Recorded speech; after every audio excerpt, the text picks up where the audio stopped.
हे guys welcome back to my government track channel. तर या व्हिडिओमध्ये आपण पुणे मेट्रोसाठी मोस्ट इम्पॉर्टंट क्वेश्चन सिरीज बघत आहोत. त्याचा पार्ट नंबर 7 आहे. हा सब्जेक्ट आहे स्ट्रेंथ ऑफ मटेरियल. तर या व्हिडिओमध्ये काय करतो तुम्हाला माहितीच असेल. काही क्वेश्चन्स आपण तुम्हाला स्क्रीनवरती दिसतील, त्याचा आन्सर जर तुम्हाला माहिती असेल तर तुम्ही कमेंट बॉक्समध्ये व्हिडिओ पॉज करून देऊ शकता. एनिवे आपण आन्सर सुद्धा डिस्कस करणार आहोतच. तर जे काही विद्यार्थी पुणे मेट्रोसाठी SCTO-TC किंवा ज्युनियर इंजिनियर या पोस्टसाठी प्रिपरेशन करत असतील तर त्यांच्यासाठी हा व्हिडिओ खूप युजफुल ठरणार आहे. तर व्हिडिओ शेवटपर्यंत बघा. आणि जर तुम्ही अजूनपर्यंत चॅनलला सबस्क्राईब नसेल केलं तर सबस्क्राईब करून बेल आयकॉन प्रेस करा, जेणेकरून अशाच प्रकारचे अपडेट्स तुम्हाला मिळत राहतील. आणि त्यासोबत जर तुम्ही आतापर्यंत टेस्ट सिरीज अटेम्प्ट नसतील केला तर तुम्ही टेस्ट सिरीज सुद्धा अटेम्प्ट करू शकता. माय जोवी ट्रॅक या ॲपवरती. ॲपची जी लिंक आहे ती डिस्क्रिप्शन मध्ये दिलेली आहे, बघू शकता तुम्ही. पुणे मेट्रो मेकॅनिकल, SCTO-TC आणि JEE साठी टेस्ट सिरीज आहे विथ लो प्राइस. आणि त्याबरोबरच मराठीसाठी टेस्ट सिरीज सुद्धा आपण लॉन्च केलेली आहे, ज्याच्यामध्ये 15 टेस्ट मिळतील तुम्हाला. आणि त्याची प्राइस तर खूपच कमी आहे. एनिवे बऱ्याच विद्यार्थ्यांनी ऑलरेडी एनरोल केलेला आहे. ही टेस्ट सिरीज देऊन तुम्हाला तुमचा रँक कळेल, तुम्हाला तुमचे मार्क्स कळतील. कारण 40% मार्क्स च्या जास्त आले तरच तुमचं जे सेक्शन 2 आणि सेक्शन 3 आहे ते इव्हॅल्युएट केलं जाईल. तर त्यासाठी तुम्हाला ही टेस्ट सिरीज तर खूपच इम्पॉर्टंट आहे, जेणेकरून तुम्हाला तुमचा मार्क्स, तुमचे रँक, तुमचा परफॉर्मन्स कळून येईल. ओके, ॲपची जी लिंक आहे ती डिस्क्रिप्शन मध्ये दिलेली आहे. इन्स्टॉल करून तुम्ही फ्री टेस्ट सुद्धा अटेम्प्ट करू शकता. आणि हे काही टेलिग्रामचे लिंक्स आहेत, तुम्ही बघू शकता. इलेक्ट्रिकलसाठी ग्रुप आहे, मेकॅनिकलसाठी हा ग्रुप तुम्ही जॉईन करू शकता. इंस्टाग्राम, ट्विटरचा ID सुद्धा दिलेला आहे. काही तुम्हाला डाऊट्स, क्वेरीज असेल तर तुम्ही इथे सुद्धा मेसेज करू शकता.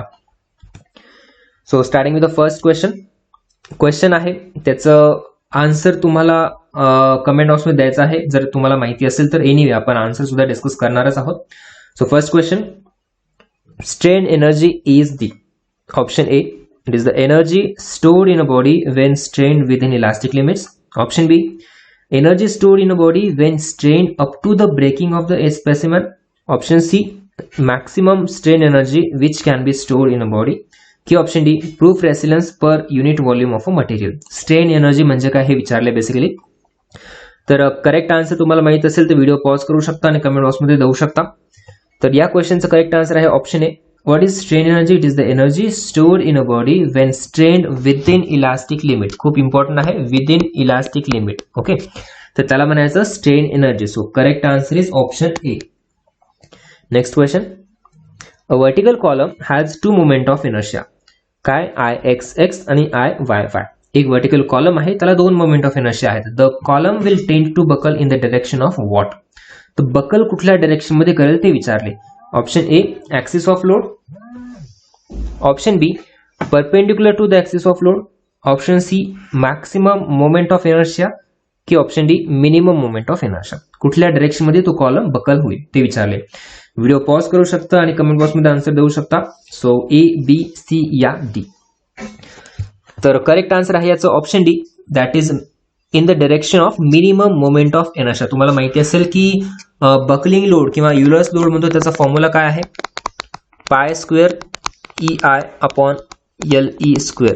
ओके, आय मध्ये आय आपण मिनिमम कन्सिडर करतो, minimum moment of inertia consider करतो. तर तेच रिझन आहे. एक च्यामध्ये कॉलम जो बकल होईल तो कुठल्या डायरेक्शन मध्ये होईल? In the minimum moment of inertia. So correct answer असेल ते ऑप्शन D असेल. नेक्स्ट क्वेश्चन, जास्त डिटेलमध्ये जात नाही होत आपण, फक्त एक रिव्हिजन म्हणून हे क्वेश्चन्स बघत आहोत. जर तुम्हाला डिटेलमध्ये एक्सप्लेनेशन पाहिजे असेल, कुठला क्वेश्चन कळालं नसेल तर त्याचं कमेंट बॉक्समध्ये कमेंट करू शकता तुम्ही. तुम्हाला डिटेलमध्ये सोल्युशन, त्याचं एक्सप्लेनेशन प्रॉपरली मिळून जाईल. Okay, next question, the neutral axis of the cross section of a beam is that axis at which bending stress is. Neutral axis, तर त्या ऍक्सिस मध्ये बेंडिंग स्ट्रेस कशा प्रकारे असतो? 0, मिनिमम, मॅक्सिमम की इन्फिनिटी? व्हिडिओ पॉज करा आणि answer द्या कमेंट बॉक्समध्ये. Neutral axis of the cross section of a beam, एक समजा रेक्टँगल बीम आहे, ठीक आहे ही, तर ही आहे त्याची न्यूट्रल ऍक्सिस. तर काय विचारलंय की त्या ऍक्सिस मध्ये ऍट विच बेंडिंग स्ट्रेस कसा असेल? 0, मिनिमम, मॅक्सिमम की इन्फिनिटी? सो करेक्ट आन्सर आहे याचा option A, bending stress at the neutral axis is 0. 0 असतो तर त्यालाच आपण म्हणतो न्यूट्रल ऍक्सिस, जिथे बेंडिंग स्ट्रेस, कुठल्या प्रकारचा स्ट्रेस जो असतो तो 0 असतो. Next question, Euler's formula holds good only for what? कशासाठी?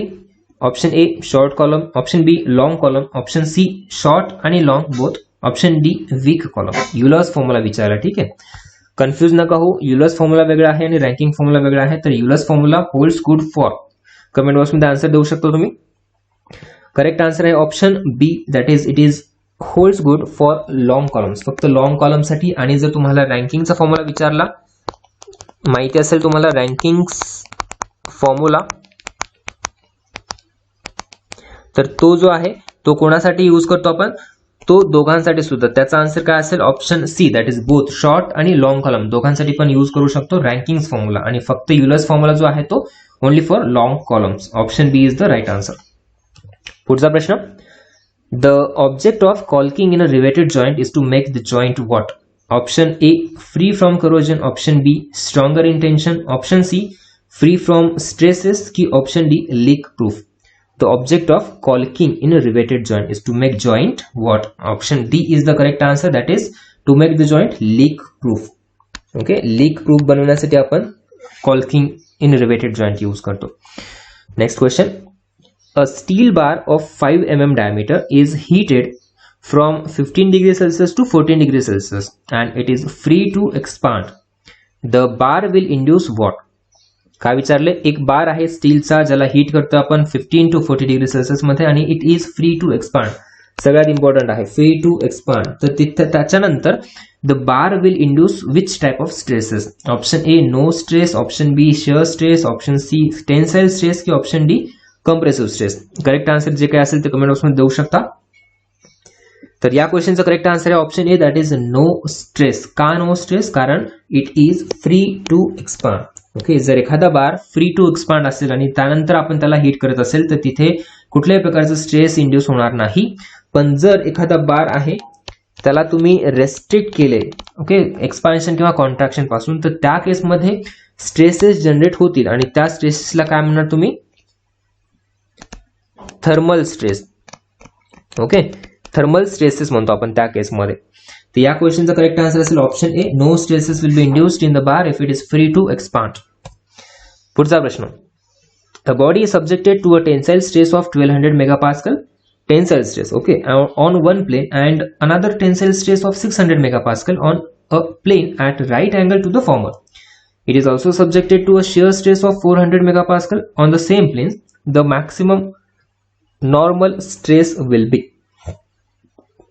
क्वेश्चन कळालाय, कॉम्प्लेक्स स्ट्रेसेस या चॅप्टर मधून हा क्वेश्चन आहे. सिंपल आहे क्वेश्चन, वाटतोय मोठा पण सिंपल आहे. काय दिले, एक डायग्रामॅटिकली तुम्हाला मी एक्सप्लेन करतो. समजा ही बॉडी आहे, a body is subjected to a tensile stresses of 1200 megapascal. Okay, 1200 megapascal tensile stresses एका प्लेन वरती सब्जेक्ट होत आहे on one plane and another tensile stresses of 600 on a plane at right angle to the former. 600 right angle plane वरती. Okay, त्याच्यानंतर काय दिले, it is also subjected to a shear stress of 400 megapascal. Shear स्ट्रेसला आपण tau म्हणतो, माहिती आहे तुम्हाला, तर आपण टाऊ ने डिनोट करूया आता इथे. तर हे जे आहे तर इथे शियर स्ट्रेस सब्जेक्ट करतोय. तर बघू शकता, तर काय विचारले, maximum normal stress will be. Normal stress म्हणजे काय, सिग्मा 1 सिग्मा 2 जे असतात नॉर्मल स्ट्रेसेस, ते विचारले तुम्हाला की काय असेल. तर फॉर्म्युला माहिती असेल याचा. फॉर्म्युला काय असतो, sigma 1 equal to sigma x plus sigma y upon 2 plus under root of sigma x minus sigma y upon 2 चा स्क्वेअर प्लस टाऊ चा स्क्वेअर. तर हा आहे formula for maximum normal stress. जर मिनिमम काढायचं असेल तर या प्लसच्या जागी तुम्ही इथे मायनस सुद्धा करू शकता. ओके, तर फॉर्म्युलाज मध्ये व्हॅल्यूज पुट करा. सिग्मा एक्स म्हणजे एखादी व्हॅल्यू घ्या 1200, सिग्मा वाय म्हणजे 600, टाऊ म्हणजे माहितीच आहे 400 मेगापास्कल. तर तुमचं करेक्ट जे आन्सर येईल फॉर्म्युलामध्ये व्हॅल्यूज ठेवल्यानंतर ते येणार तुमचं 1400 मेगापास्कल. कॅल्क्युलेट करून बघा. So D is the right answer.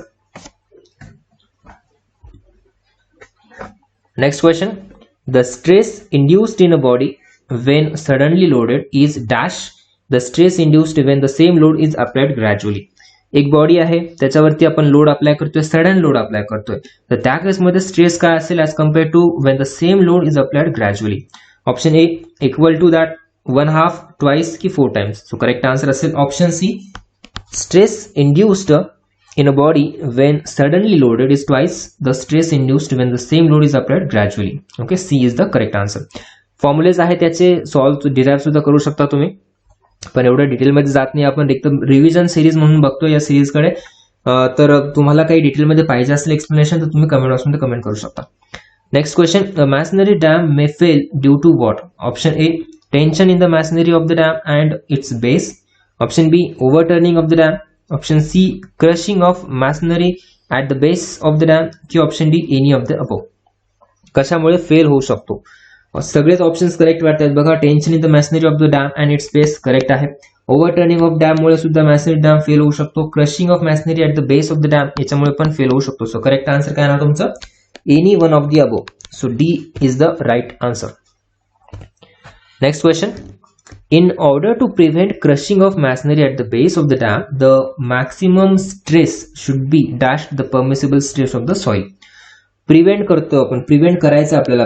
In order to prevent crushing of masonry dam. तर ऑप्शन्स आहेत, option A equal to, option B less than की मोर दॅन. काय? The maximum stress should be, obviously जर crushing पासून prevent करायचं असेल तर maximum stress should be less than the permissible stress of the soil.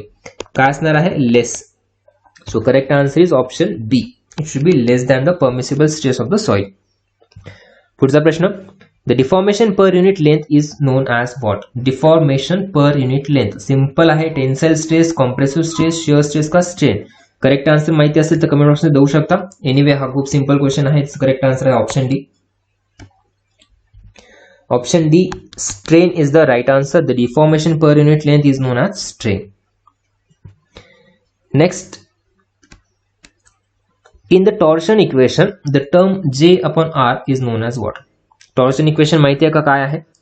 त्याच्यामध्ये तुम्हाला विचारले J upon R ची व्हॅल्यू, म्हणजे J upon R ला काय म्हणतो? T by J is equal to G theta upon L is equal to tau upon R. हे आहे टॉर्शन इक्वेशन. R ला कॅपिटल R घ्या. तर त्या केसमध्ये J upon R is called as option A shear modulus, section modulus, polar modulus की none of the above. तर J upon R polar moment of inertia to the radius of curvature याला म्हणतो आपण option C, that is polar modulus. C is the right answer. Next question, strain rosettes are used to what? Option A to measure shear strain, option B to measure linear strain, option C to measure volumetric strain की relief strain. Strain receptors are used to measure linear strain. So B is the right answer. Correct answer आहे option बी. बघू शकता. Next question, तुम्हाला या क्वेश्चनचा answer माहिती असेल तर comment बॉक्समध्ये देऊ शकता. When a rectangular beam is loaded transversely. Okay, एक रेक्टँग्युलर बीम आहे loaded transversely. The maximum compressive stress is developed on top layer, bottom layer, neutral axis का एव्हरी क्रॉस सेक्शन. काय विचारले? The maximum compressive stress is developed on. It is developed on bottom layer. Option B is the right answer. Okay, बघू शकता कोणाकोणाचा answer बरोबर आलेला आहे. Next question. Okay, हा question तुम्हाला होमवर्क साठी आहे. या क्वेश्चनचा आन्सर तुम्हाला सर्वांनी कमेंट बॉक्समध्ये द्यायचा आहे. जर एक्सप्लेनेशन दिलं तर खूपच छान. The point of contraflexure is a point where shear force changes sign, bending moment changes sign, shear force is maximum की बेंडिंग मोमेंट इज मॅक्सिमम. काय विचारले? The point of contraflexure is a point where. A B C D कुठला answer correct असेल तर ते तुम्ही comment बॉक्समध्ये देऊ शकता. काही डाऊट्स असतील, क्वेरीज असतील तुम्ही कमेंट बॉक्समध्ये विचारा, किंवा टेलिग्राम, इंस्टाग्राम, ट्विटर सर्वांचे आयडीज तुम्हाला डिस्क्रिप्शनमध्ये दिलेले आहेत, तिथे सुद्धा तुम्ही विचारू शकता. आणि आतापर्यंत जर तुम्ही चॅनलला सबस्क्राईब नसेल केलं तर सबस्क्राईब करून बेल आयकॉन प्रेस करा, जेणेकरून अशाच प्रकारचे अपडेट्स तुम्हाला मिळत जातील. आणि टेलिग्रामचा ग्रुप जॉईन करण्यासाठी पुणे मेट्रो मेकॅनिकल हे तुम्ही सर्च करू शकता टेलिग्रामवरती. एनिवे तुम्हाला डिस्क्रिप्शनमध्ये टेलिग्राम चॅनलची लिंक सुद्धा दिलेली आहे. आणि टेस्ट सिरीज अटेम्प्ट करण्यासाठी तुम्ही माय जीओबी ट्रॅक हे ॲप डाउनलोड करू शकता. त्यामध्ये बऱ्याच काही फ्री टेस्ट सुद्धा आहेत आणि बेस्ट क्वालिटी मटेरियल तुम्हाला मिळेल तिथे. तर नक्कीच एकदा व्हिजिट करा. Thank you so much for watching this video. Thank you.